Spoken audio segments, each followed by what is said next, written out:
Well, something they wouldn't know. I have so as a when I was going through primary school, for some reason my mum made sure that I was in the recorder band right up until grade six. Uh, and one Christmas, she was working in Clifton Hill, and I decided, well, I'm going to make some extra cash for Christmas. And I set up my recorder, and I didn't have one of those small little ones. I had the big tenor or Uh, tenor recorder. Yeah, so set up and played the same five songs for 3 days, and I made $100 every day for 3 days. So it was for a 12-year-old kid, it was, the most money I've ever had. I got my younger cousin to sit there, and he was a little bit younger, so I don't know if they thought we were a disheveled family or something. We, basically, so I sat there 3 days and just got a wild amount of money for a 12-year-old. And it was, I guess, not many people know that. that sounds like a great entrepreneuring story. And I guess I think we ran into you as a self-motivated entrepreneur, and some people might think CTO employee style, but actually you've been, a self-determined guy for a long time. Maybe fill us in on how you've come to be here today. Like, what's been your career path? Yeah. But I think I've always enjoyed building things, and naturally that lends itself to the entrepreneurial world. I think there's a lot wrong with the classic entrepreneur now. And I think when you say entrepreneur now, people think that you're drop shipping or doing something like that. But I just really loved building, and software came naturally. So I felt like if I could build something that people would use and people would love and enjoy using, that that would be my goal. And so starting off, I guess I messaged you, I think about it, or emailed you about a year ago, talking about the different projects that I was undertaking, and one of them being this project with farmers to help them improve their ecological literacy and understand what impacts they can make on their land. And that really came from reading Charles Massey's book called The Reed Warbler. I think it's still the best nonfiction book that I've ever read, and it really changed my path, like career path. And after reading that, the one thing that I took away is, if we can help improve farmers' ecological literacy, it can go a great deal. And then looking at my software background, I just started thinking, well, how can I help with that? And I'm hopefully now working towards that, building software that people will use, and and and will hopefully achieve that goal. And you've got an amazing academic background as well. Do you want to share for people how, this little recorder playing youth grew up and got his brain to the value that it is? Yeah. Yeah, I can't say that. Well, my academic background, I wouldn't say it lends itself too much to today. My background was in physics. I grew up in Melbourne. And about year 10, after I'd left my recorder days behind me, I went to John Monash. And then from there, I graduated and went on to Oxford and studied physics there. And then after that, I just fell in love with the world of agriculture. And so I'd love to get back into physics one day, but for now, and saying that, it lends itself quite well. Thinking about ecosystems and modeling, the maths background, uh, needless to say, does help.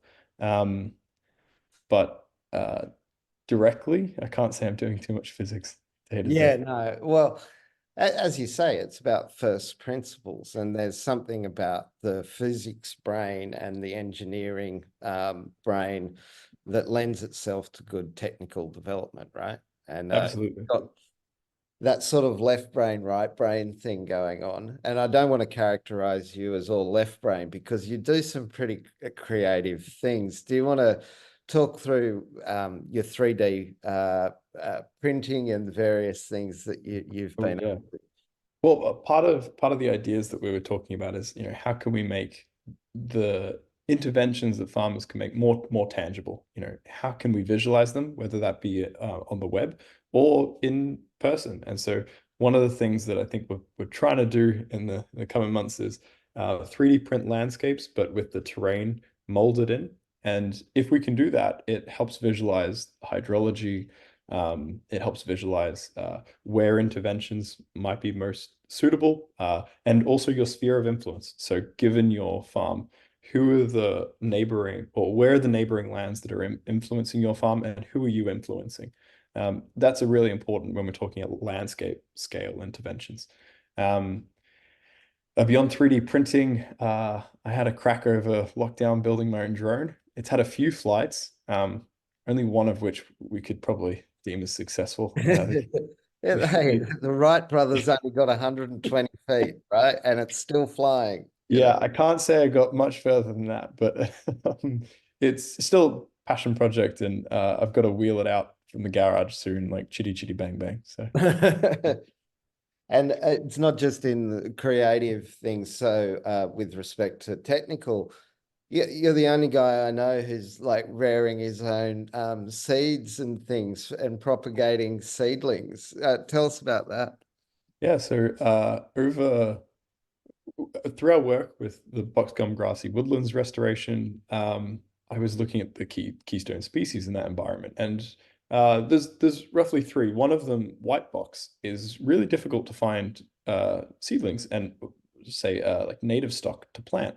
And as I was doing some more research, I discovered it's the long germination period that's typical of those eucalypts. And that's why nurseries usually have to have it on. There's about a 12-week, 3 or 4 month turnaround period for when it's requested and they can fulfill that delivery.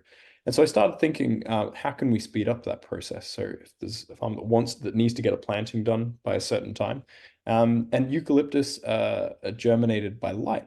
And so what I did was created an indoor growth chamber that germinated the seedlings with high intensity LED lights, and it sped up the germination. So I managed to get germination within 6 to 8 days for most of the seedlings, which was great.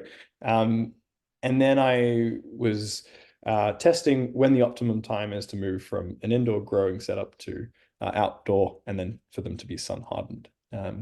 And it was a great. I managed to get 400 trees out of this small enclosure, and I'm giving them away at the front of my house at the moment. There's a little box that says free eucalyptus, and there's a QR code, and I've put a website together with some information about boxgum grassy woodlands and why the tree is important, and then little upload link. So hopefully the idea is with that, we can start creating seed banks of these species that might not be as common. And we see a lot of like Blakely's red gum and some of the and river red gums, but some of these fringe eucalyptus species would be great to start building seed stocks, even though it might not be their native habitat here, but so that we can start getting a little bit more genetic diversity into the populations. So I've already started looking at some of my next plantings. I think I'm going to stick with eucalyptus. There's some more we can optimize, but I'm hoping that we can get that turnaround time from 12 weeks down to something like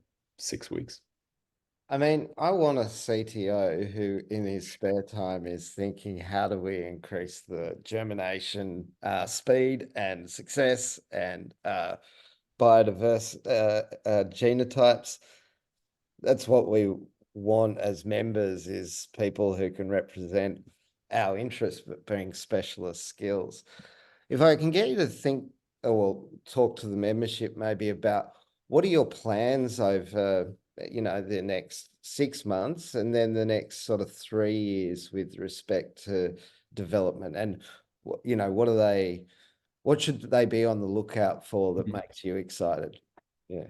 So I think that building our first MVP and getting our platform out there for people to use, that's just my laser focus at the moment. But beyond that, I think building the team, that's going to be critical. The landscape's changing both in the biodiversity markets, but also in the AI space. And I think the best thing we could do at the moment is just build a really diverse, well-rounded team that's going to be able to tackle any of the challenges that come the way of the mutual. So I think that's going to be the priority. So I'm hoping in 3 years' time, we have a team that's capable of pivoting, of developing technologies that can fit in almost any space within the agricultural technology sphere. And do you want to talk to people about what Greg is? Craig, this is I just found out this is the name we're giving it. But part of part of improving and helping farmers identify what they can do on their land is we're developing an AI that identifies interventions, particularly where they are, and how they can be financed. And so the idea is a farmer will give Greg a piece of land, a parcel, and Greg will be able to gather all the geospatial intelligence it needs and then reason out where on that land particular interventions can come into play.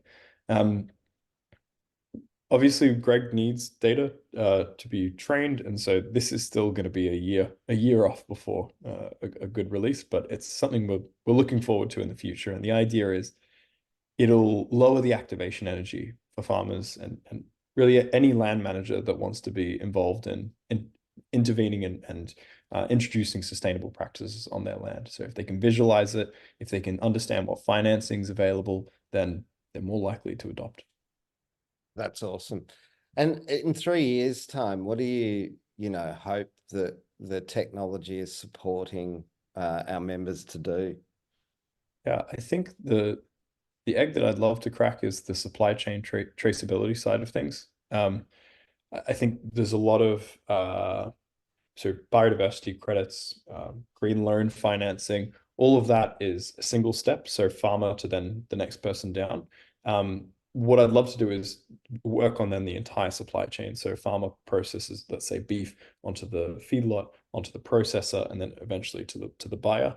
How can we create a transparent chain of data that also the farmer's rewarded for good interventions, and it unlocks an entire new level of financing and potential strategies that a farmer could implement on their land.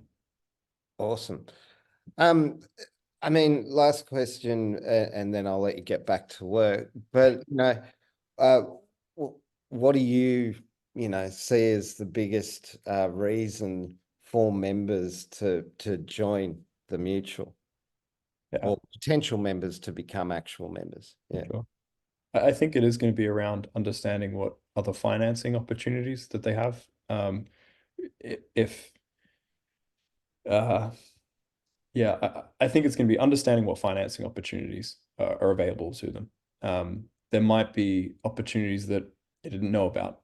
There might be interventions that are unknown, and I think bringing that to the surface, and even if they choose not to, understanding what they could be doing as part of the mutual and larger as part of the landscape impact programs, where they can understand what the people around them are doing and where are those biodiversity hotspots that they might want to model on their land. I think that's really important, and I think you only get that through being a part of the mutual. Awesome. Hey, thanks for your time, and get back to work. See you.